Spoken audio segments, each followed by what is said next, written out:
जब ये लोग पिछली बार आए थे देश के आंदोलन करने के लिए, SKM 1.25 साल बैठे थे। जो मुकदमे दर्ज किए गए हजारों लोगों के ऊपर ड्यूरिंग द लास्ट एजिटेशन, उन सबको हम वापस लेंगे और कॉम्पनसेशन देंगे। जो लोग यहां मर गए हैं उनके बच्चों को जॉब्स देंगे और इलेक्ट्रिसिटी जो अमेंडमेंट बिल लाने की सोच रहे थे उसको हम विड्रॉ करेंगे। एक भी बात नहीं मानी। पिछले 2 साल में जो किसान लड़ रहे थे उनको उस कमेटी में रिप्रेजेंटेशन ही नहीं दी और पिछले 2-2.5 साल से उस कमेटी ने कोई मीटिंग नहीं की। उन्होंने 2.5-3 साल इंतजार करने के बाद दोबारा अनाउंस किया कि हम फरवरी 13 को दिल्ली मार्च करेंगे। आज मैं जो देश में जो किसान आंदोलन चल रहा है, खेत मजदूरों का आंदोलन चल रहा है, उसके बारे में चर्चा करना चाहता हूं। आपके माध्यम से सारे देश के किसानों से, खेत मजदूरों से, नौजवानों से। Sukhpal Singh Khaira, I am the chairman of all India Kisan Congress.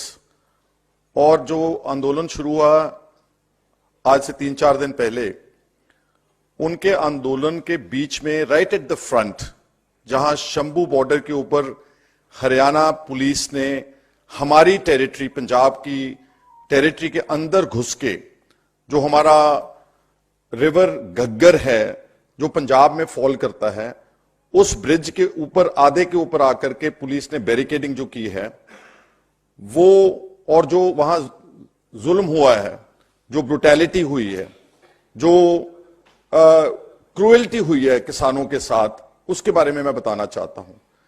जब ये लोग पिछली बार आए थे देश के आंदोलन करने के लिए, SKM 1.25 साल बैठे थे। 1.25 साल में एक भी इंसिडेंट किसानों की तरफ से, खेत मजदूरों की तरफ से ऐसा नहीं था जिसमें कोई वायलेंस हो, कोई झगड़ा हो, कोई उन्होंने तोड़फोड़ की हो। Nothing at all. उल्टा 600-700 किसानों ने अपनी जिंदगियां इस देश की खातिर, अनाज को, भंडार को भरने की खातिर, वो यहां दिल्ली के बॉर्डर्स के ऊपर गवा के गए। और उस वक्त प्रधानमंत्री साहब या बीजेपी के टॉप लीडर्स, इंटरनेशनल डोमेन में कहीं कोई हादसा होता था, कोई मरता था, तो उसके लिए 1 मिनट में ट्वीट आता था।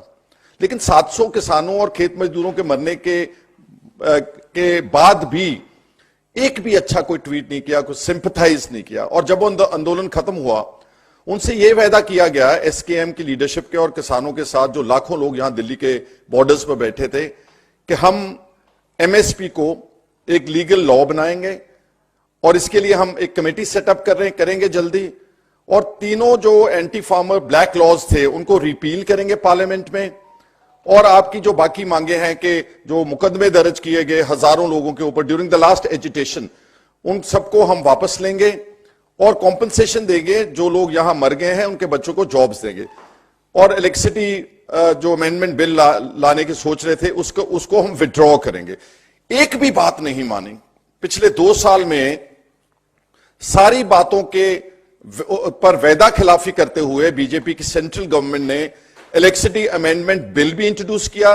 हमारे जो कंप्लीट नेटवर्क है गवर्नमेंट का, पंजाब से लेकर सारी स्टेट्स में जो हमारे इलेक्ट्रिसिटी बोर्ड्स थे, जो उनका डिस्ट्रीब्यूशन नेटवर्क था, जो उनकी जो तारें फैली हैं सारे देश में सरकारी, वो सारा अमला उठा करके प्राइवेट सेक्टर को, जैसे रेलवेज प्राइवेटाइज कर दी, जैसे एयरपोर्ट्स प्राइवेटाइज कर दिए, जैसे बाकी पब्लिक सेक्टर यूनिट्स प्राइवेटाइज कर दिए, तो इसको भी उन्होंने प्राइवेटाइज करने का बिल पार्लियामेंट में इंट्रोड्यूस कर दिया। उनके वायदे के मुकम्मल खिलाफ जाते हुए जो कमेटी बनाई MSP को कंसिडर करने के लिए, वो ब्यूरोक्रेट्स की बना दी। जो किसान लड़ रहे थे उनको उस कमेटी में रिप्रेजेंटेशन ही नहीं दी और पिछले 2-2.5 साल से उस कमेटी ने कोई मीटिंग नहीं की, कोई फ्रूटफुल रिकमेंडेशन नहीं की।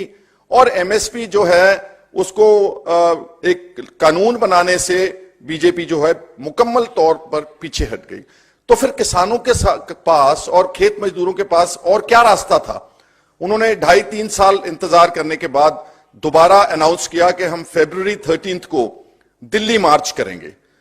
और उसका नोटिस उन्होंने 15-20 दिन, महीने का नोटिस दिया। गवर्नमेंट बिल्कुल नहीं हिली, 12 फरवरी की लेट नाइट 11 बजे उनके साथ मीटिंग करनी चाहिए, वो मीटिंग के लिए चले जाते हैं और फिर उनको यही बातें बोली जाती हैं। जो मिनिस्टर्स गए वहां पर, mister Arjun Munda, agriculture minister Piyush Goyal जी, उनको यही बोल रहे हैं कि हम कमेटी बनाएंगे, हम कमीशन बना देंगे।